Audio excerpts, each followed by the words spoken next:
Hey guys, welcome back to Tying Tuesday. Kyle here. Today we're going to be tying up a Chromie Chironomid for you. It's a real natural color style one. You can tie a bunch of these in different colors, obviously, like a red butt one, but we're keeping it pretty natural.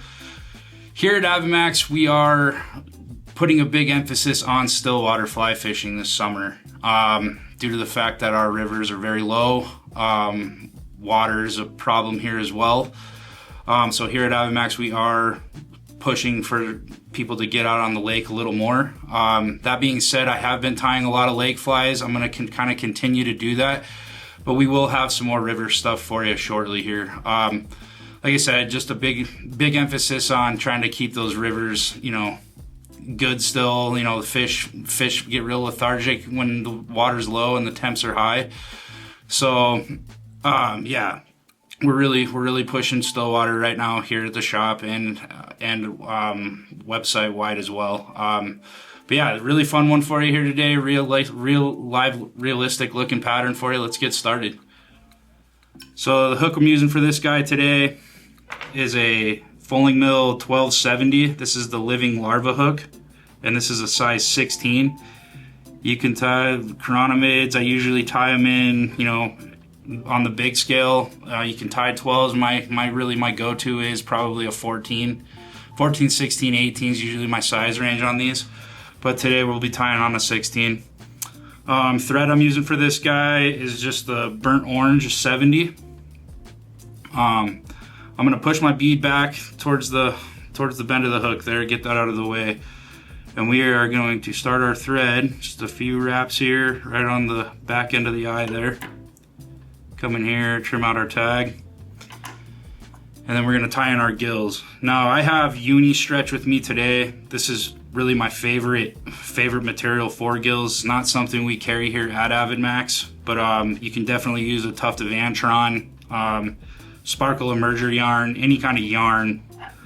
But I really do like this uni stretch. So I'm just going to cut off a piece right off the spool there. Catch it right behind the eye, give my bobbin a twist so I can catch it. There we go. And it'll roll on you a little bit, so you just kind of want to center that out. Just like you did there again. Put some thread pressure down, and then I'm going to actually fold this back over, catch it with the thread, tie it off. Kind of maneuver this stuff around a little bit, then come in here and we'll trim out the excess, clean it up, make it flush, just like that. Then I'm going to take my whip finisher, just do a 1-turn whip, cut my thread out. I'm going to slide my bead right over the top of that. You can see there you got the little gill tuft there. Next we're going to reapply our same thread here. So this is still that burnt orange thread. I'm going to start it right behind the bead here. Come down a little bit there, come back up. Trim out my tag. And what's kind of cool about this one is we're utilizing 2 pieces of ribbing material. This is just wire, but I'm using an orange soft wire from Uni. And then it's just color orange, and then the uni soft wire, and these are both in small size. This one's going to be in black. So I'm going to line both ends up together here. Come in here and kind of catch them on my side best as you can. Sometimes they like to splay out different ways, but as soon as you catch it, it stays pretty tight. Then we're just going to start working this thread right down the hook shank here, tying that wire in. It's about right there. I'm going to come back up with it. And I'm going to build just a little bit of a taper here. I don't want to do too much just yet because we are adding another piece of material on this and I want to over bulk it. So it looks good right there. Next we're going to make why this is called a Chromie happen here. This is just Mylar Tinsel. One side is gold, one side is silver.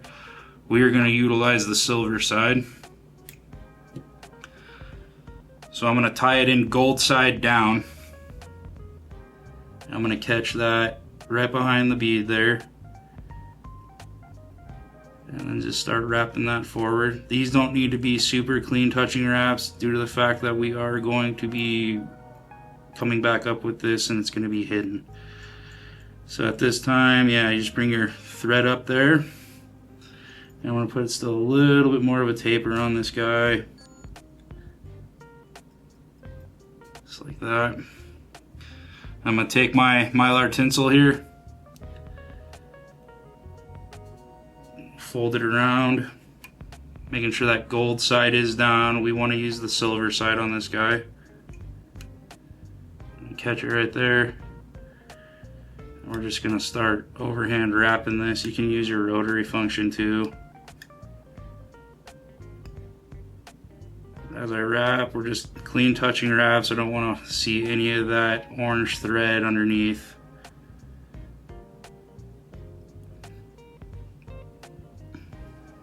Come up here, we're actually going to capture that off a little shorter than the bead there, just a couple wraps. Come in here, trim our excess tinsel out, just like so. Then we're going to take our wire and make our ribbing. This wire can kind of get a little wonky, so that a first initial wrap I'm doing here is important to try to keep both pieces of wire connected. Just like that, and then we're just going to keep going, just good, even segmentation.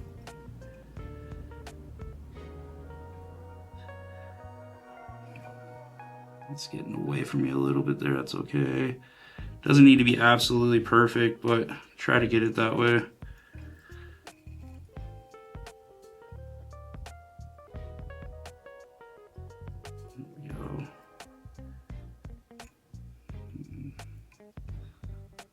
See if I can get the rotary on this guy. There we go. There we go. Then if you have to, at the end here, once we get this all wrapped on, you can use your fingernail to kind of maneuver that wire where it needs to go. So just like that. And come in here, I'm going to tie off my wire here, a couple turns of thread there.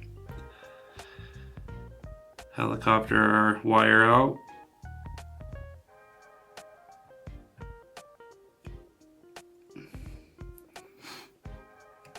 There we go. And then like I said, you can take your fingernail and kind of push your wire kind of closer to each other there if it gets a little spaced out weird.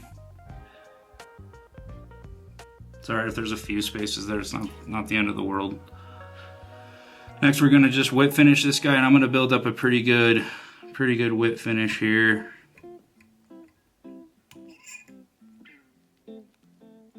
Then one more here. Just like that. Trim our excess out, or trim our thread out there. And then my favorite resin that the shop has here and probably worldwide is probably this Raidzap super thin. Some people notice when you use solar res, you can definitely get a skin allergy to it, which happened to me, so I had to switch over to this stuff, and I've absolutely loved this stuff. It cures great, stays clear, doesn't cloud up at all. Just a really good product. So I'm gonna just dab a little bit of resin on there, just like that. And then I'm gonna spread it with the needle. Add just a little bit more there. There we go.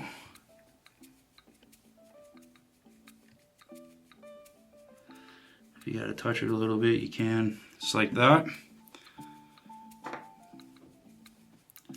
Gonna cure this guy with my UV light.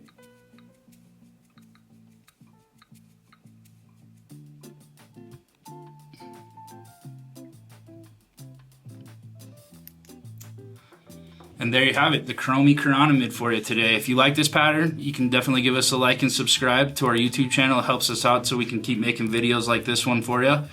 You can find all these materials at avidmax.com and go fish those lakes. Thank you.